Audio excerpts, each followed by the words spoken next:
We live? We're We live now. good? Hello, welcome to the Dead Air Dudes. I'm Izzy. I'm Raka. Welcome everybody. Welcome, welcome. We are now hosting another episode. This one will be centering around our each individual top five flawless movies, Yeah. according to us. Okay, Izzy will take it away and give the criteria as which. Recently, there's been a hashtag going around, the gram and whatever, saying for everyone to post their five perfect movies. Now, again, this is not meant to say your five best movies or your five favorite movies in a sense, or like five classic Oscar winning, things, but it's whatever you consider to be your five perfect movies. So That's it. Izzy, what is your criteria? My criteria is a movie that you can watch over and over again, but not in a bad way. A movie that you can quote, that you can watch over again, that makes you feel something. That is a movie that you could, that if perfect. I give a perfect example. You stuck on a deserted island, and you can take five movies with you. Your five perfect movies. Okay, That said, you got it.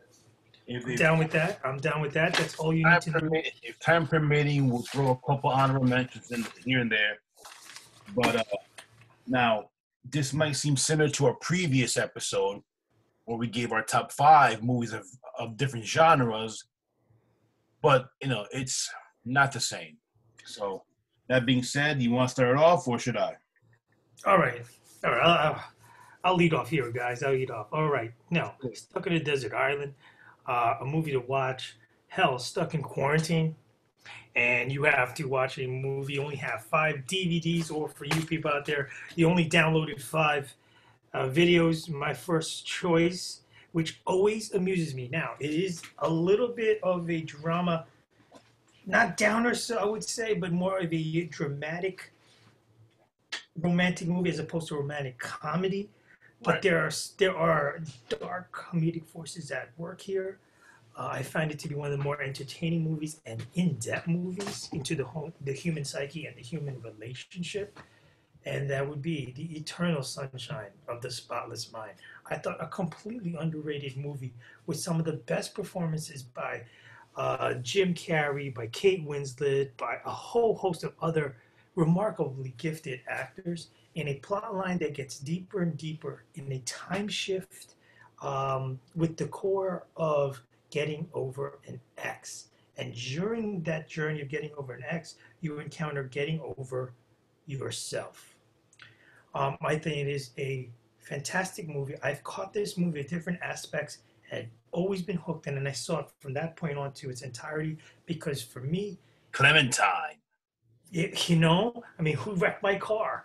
They're in the desert in Montauk. I mean, it's a fantastic movie, guys. If you have not seen this movie, you got to go watch it. That's my number five. Take it away. Look, mine are gonna be in no particular order, and I actually have that same movie on my list, Eternal Sunshine of the Spotless Mind. I'm just gonna give you a couple sentences. Raka said a bunch, but when that movie came out, I saw it in the theater. It blew my mind. I sat there, by myself and watched it, and it just blew my mind. I was like, because it was things that you're feeling in the movie, in your own life, and even though it was a little, sci-fi-ish, some little fantasy in between or whatever. It just, you almost felt for Jim Carrey, and you felt for Kate Winslet, and you felt for Clementine, and the fact that he's so messed up, and she's messed up, and he's depending on her to fix him when she's all messed up. And I think she's essentially the definition of what a manic pixie girl is, when a guy is trying to find a girl to essentially fix him, and when she's all fucked up herself. And it's just awesome. It's a very well made movie. You It's have to lend yourself. Sorry to interrupt. You have to lend yourself to believe that this dentist-like office can wipe out your memory. And anybody who's gone through, and I know that's everybody out there, if not one, two, or three relationships that you thought you were top of the world, and the next moment you wish you never met this person. Yeah. And that is the common denominator of many relationships, and that's the core of this masterpiece. Yeah, and it's one of my perfect movies. Enough said. All Agreed. right, number four, people. Now I'm going to take a little bit of heat here, but I'm Raka, and I bring on the heat. So number four is again, and I pick these movies because I'm a little offbeat myself. I like movies that don't follow the Hollywood trend. I like a little deviation. So number four for me is again another underestimated masterpiece, which I wish everybody can watch. Life Aquatic with Steve Zissou. This fantastic 2004 movie is studded with a character cast, with the main character being, of course, Steve Zissou, played by. Oh my God, I had it. Oh my God, I can't believe I'm blanking. Was it Bill Murray? Was it? Bill Murray. Oh, apologies, a million apologies if you want to stab him in the eye. Please, the left one, that's the bad one. Um, so it's very whimsical, but it's got a ton of characters.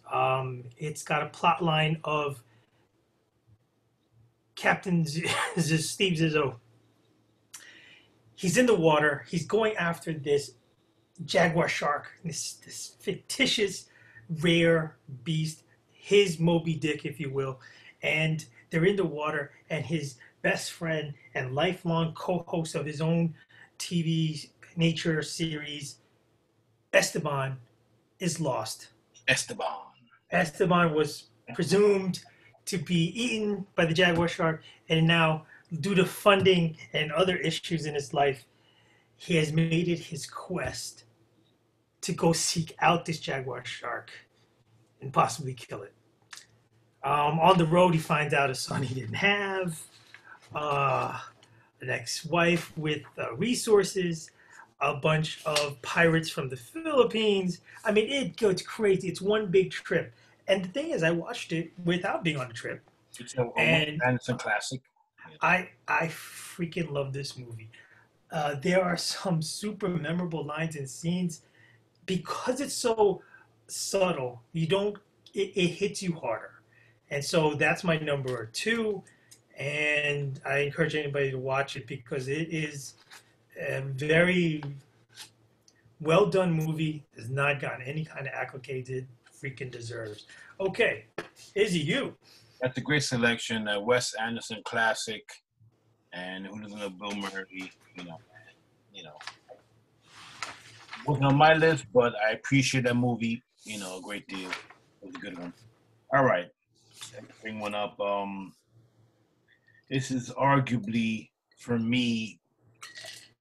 You can say it's a horror movie. You can say it's an action movie. You can say it's a sci-fi movie, but it's within all those gender bending realms, the arguably the best sequel of all time, the James Cameron classic, Aliens. Oh my God, I thought you were gonna say Terminator 2, but this is a fine choice as well. No, this is the first movie that well, not the first movie, but one of the ones that really sticks in your head, where you have the kick-ass female lead, Sigourney Weaver, who just was phenomenal in that series, but specifically this movie. And it just had everything. It had suspense, it had danger, it had action, it had horror elements, it had the whole thing. And from beginning to end, you're standing on the edge of your seat, and and it's just it's freaking great. It's great. I do believe, if I'm not mistaken, I guess it was in eighth grade, I guess, when it first came out, I'm assuming. Roughly.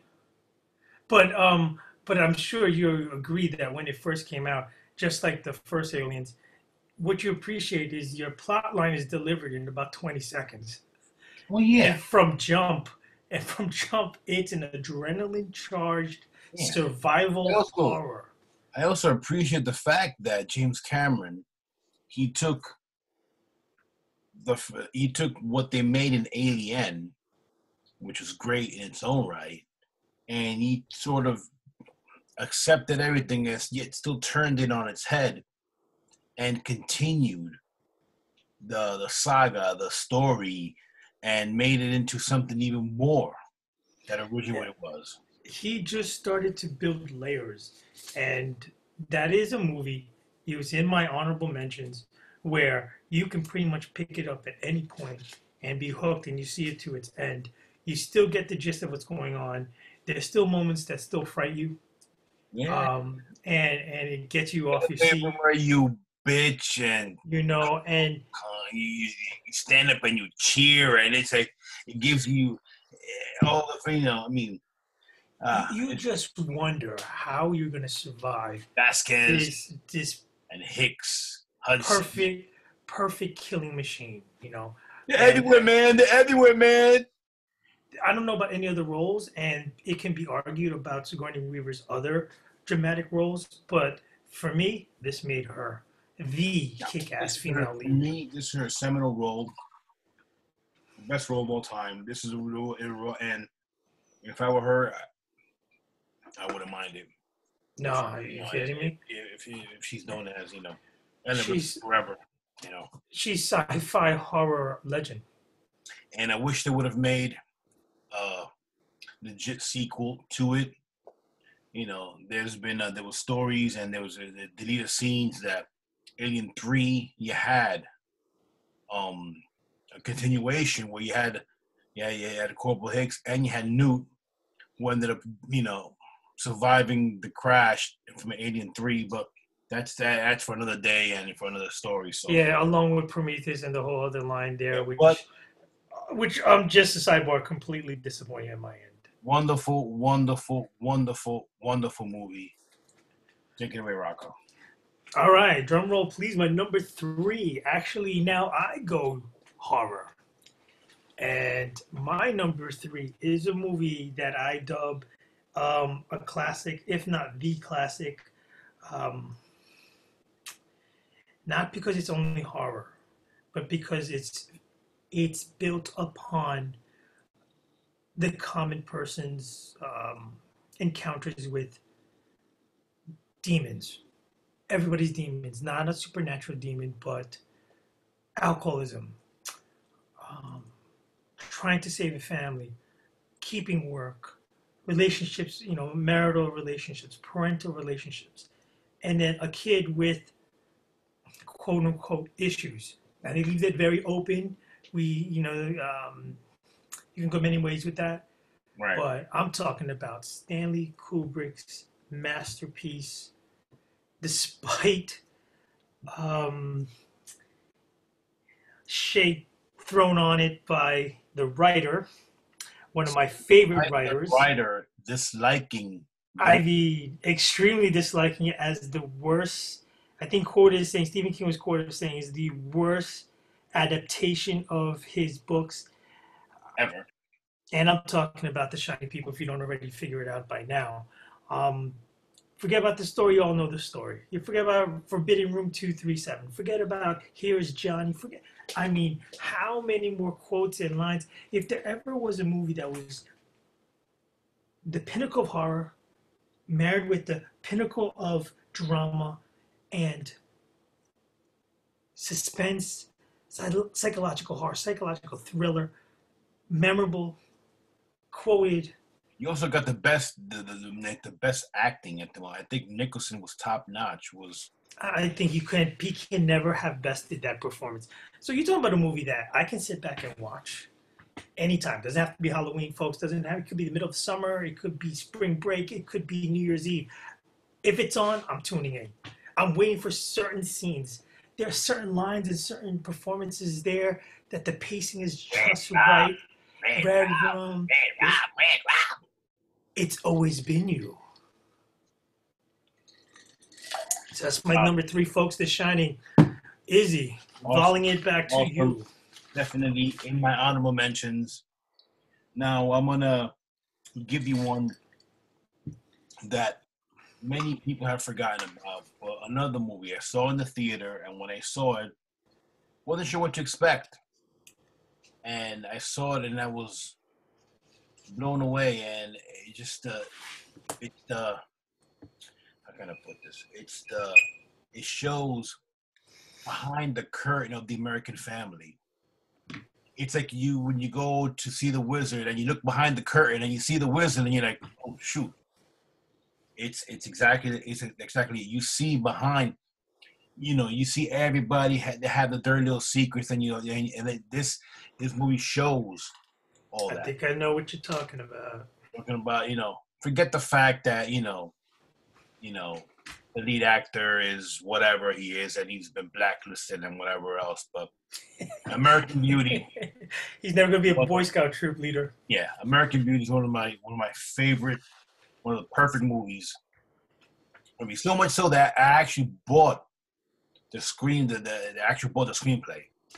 I do Just remember to it. read it and just to absorb it more, and it's like there's so many great scenes in that, and the dialogue, and it's so much good stuff in there, and each character is fucked up in their own way, and no one is perfect. No one does the right thing. There's moments of introspection. There's moments of the characters like, oh shoot, they realize what's going on, and then all of a sudden, bang, and just like Uh, that, it all gets snuffed out. it is a phenomenal movie, and I do recall when you first saw it, and you immediately told me about it, and the impression it left on you.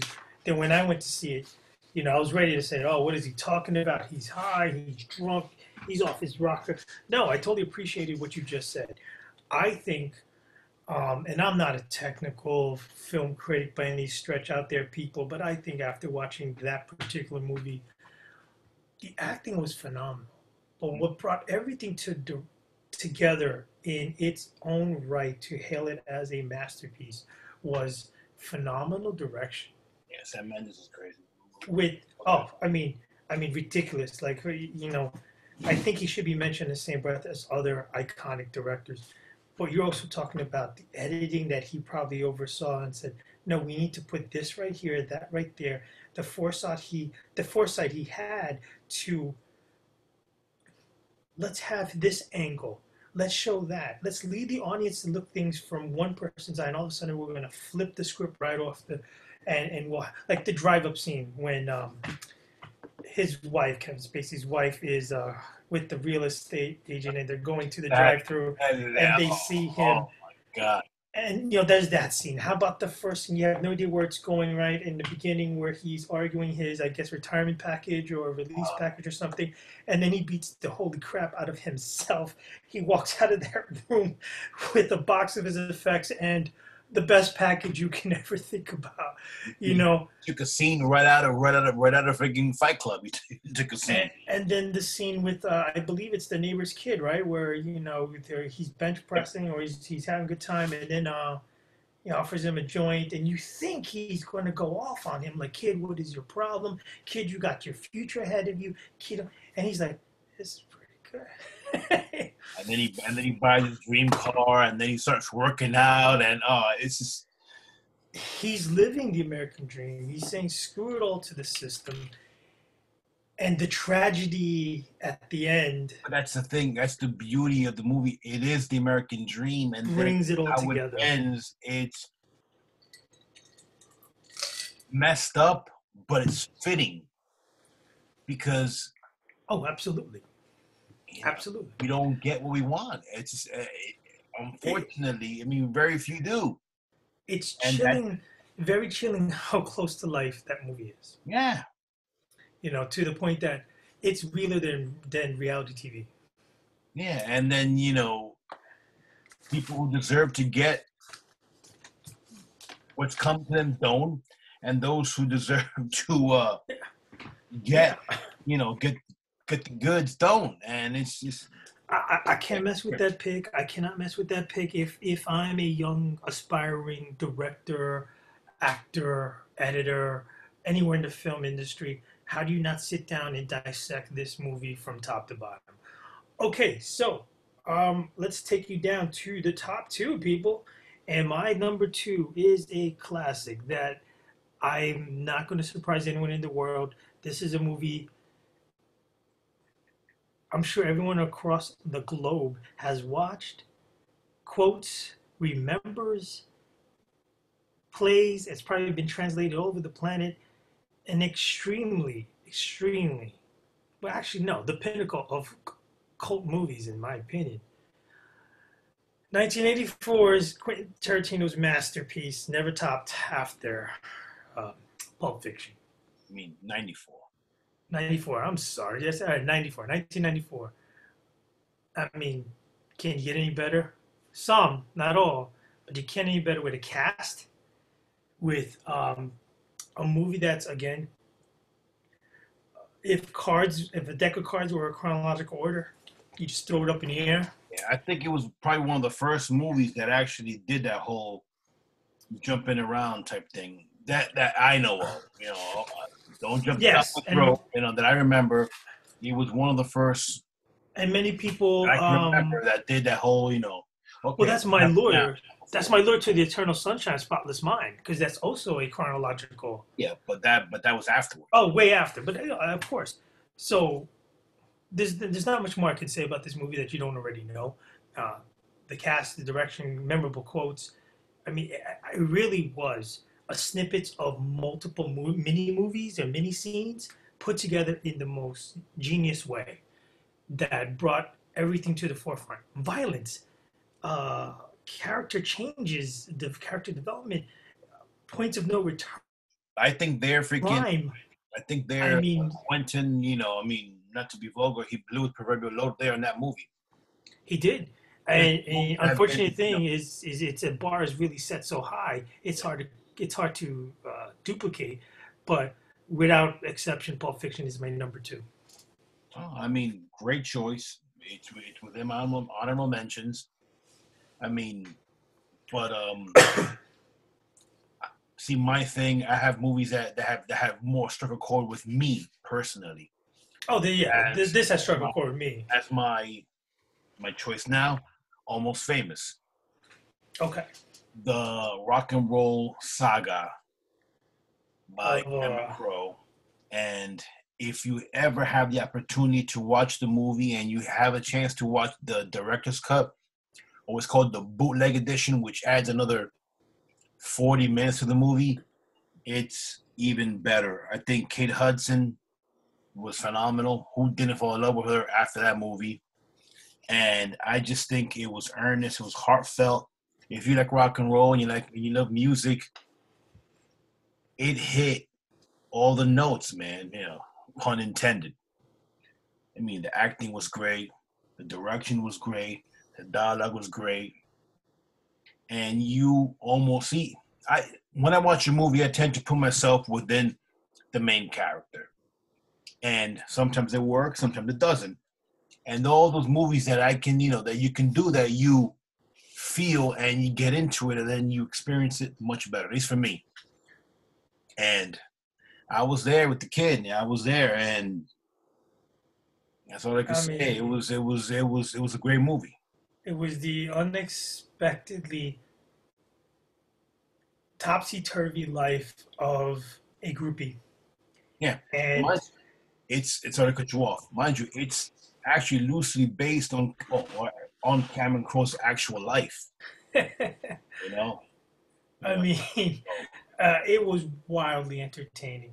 Um, the movie was successful in bringing you, like you just said, you, the audience member, into his shoes, jumping the coattails of rock and roll and the band life and the after party life, the drugs, the sex, the rock and roll, everything.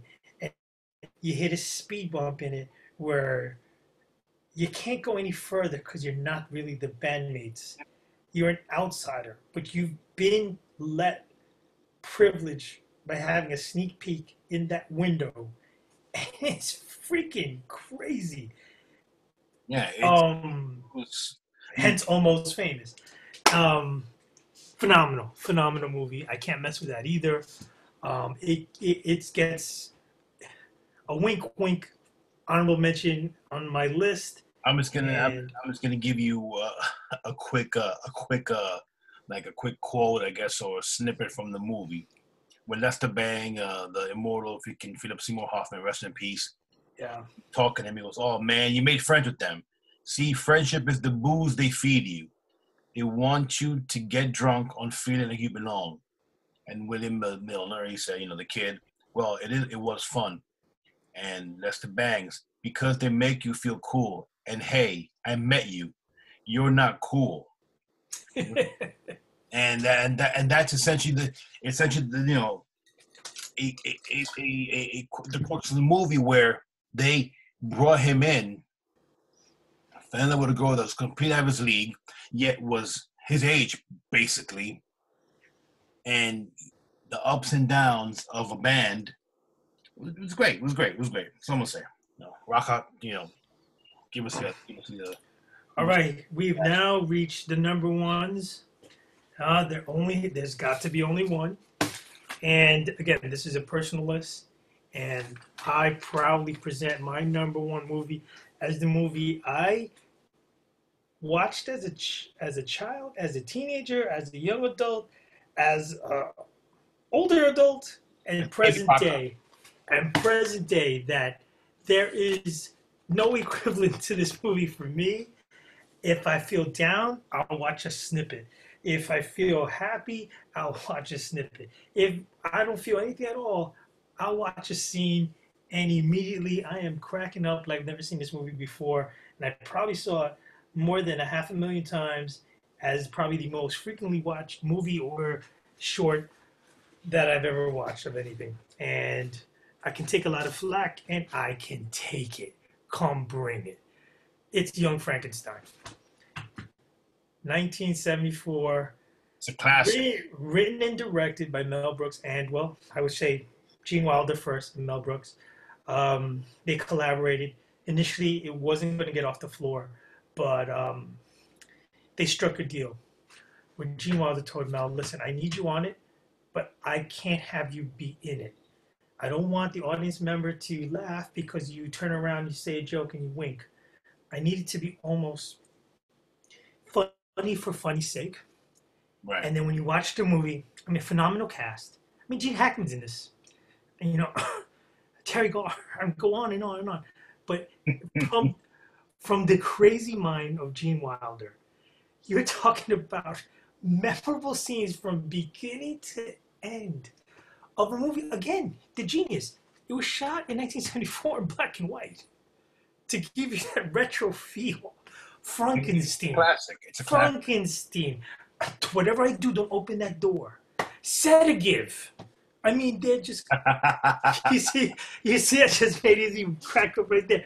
This is a movie, in my opinion. It's layered with some very low, deep undertones of seriousness, but the whole bulk of the movie is just an absurd play on the Frankenstein storyline. Um, it is by far my favorite movie of all time. Young Frankenstein. There you go. I put it out there. Your number one, sir. Well, mine are in no particular order, so Okay. I've been going back and forth with this. Even now, I mean, I kept changing my number 5 or my number 1 or whatever you want to call it. My last choice, like 4 or 5 times within this episode, and I'm gonna go with another '80s classic that introduced us to one of the best characters of all time, Indiana Jones, Oh, the I Raiders of the Lost Ark. my heart sank for a moment there, boys and girls. I thought it was going to bust out a John Cusack film. No, But no, no, no. not that there would be anything wrong with it. There's no judging at this top 5. I think that when you harken back to the days of yesteryear, when you have the swashbuckling epics and you have the character who gets the girl and he's cool, but he's still not that cool that he still gets his ass beat. and the adventure, the sense of wonder. I mean, it even though the scene and the graphics may not end up like they should to this day, but I think it was a role that was made for Harrison Ford. And sidebar, funny, thing. It wasn't even supposed to be Harrison Ford. It was supposed to be freaking another actor from the '80s who was supposed to be. And how many times can you say? Better than supposed to be. So How not many Harrison times can you Ford. say that about Harrison Ford? Exactly. And Star Wars. spawned two other sequels, which were great, but not well. You see how I said? I said Yes. two sequels, not three sequels, because the third one was I forget it. Either way you put it. But it was a great collaboration between Steven Spielberg and George Lucas. A Enough young said. Steven Spielberg, Yes. he was still making his name. Gotta say, what really hits me with that movie? Mm. There isn't a dead spot in the whole movie. No, there isn't. There are many action movies where you can pretty much get up, go to the bathroom, buy some popcorn, heat up some nachos, come back. You don't miss a beat.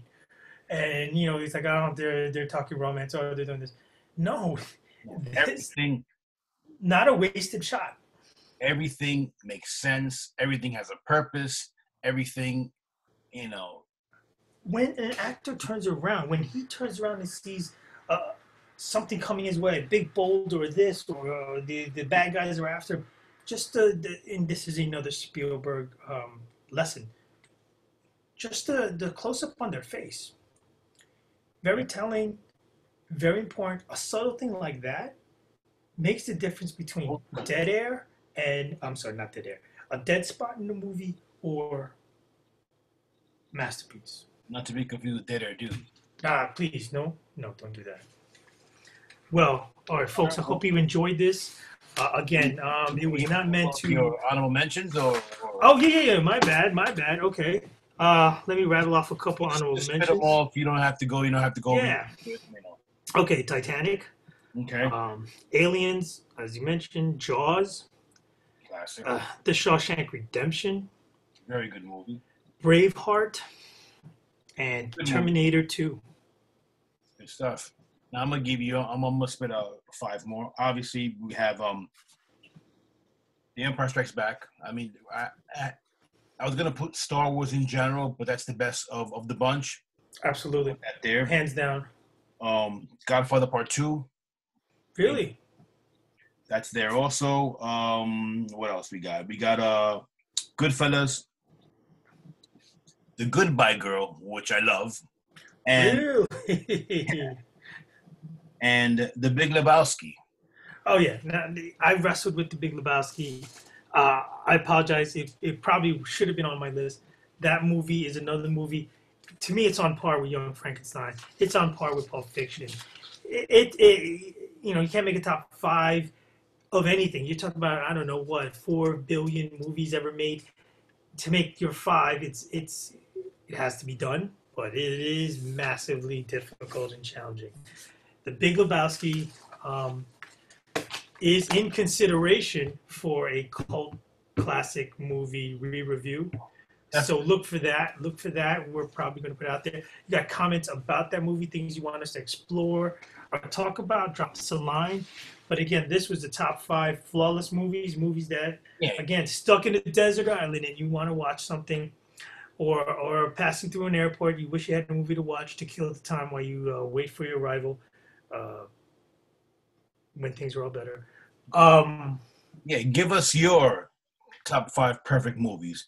We're gonna post this also on our Instagram and our YouTube, Facebook, yada yada, all that stuff. So, give us a like, give us a comment, subscribe, call us idiots, call us geniuses, whatever. We'll take it all. Prefer geniuses, but yes. Listen, stay safe. Please stay safe. Stay hunkered down. Stay where you are. Do your best you can do at this time. And the best thing you can do, make your top 5. Watch your top 5. Enjoy the movie. Save the whales. This is Raka. Izzy, save the whales. We are Dead Air Dudes. Save the whales. See you guys soon.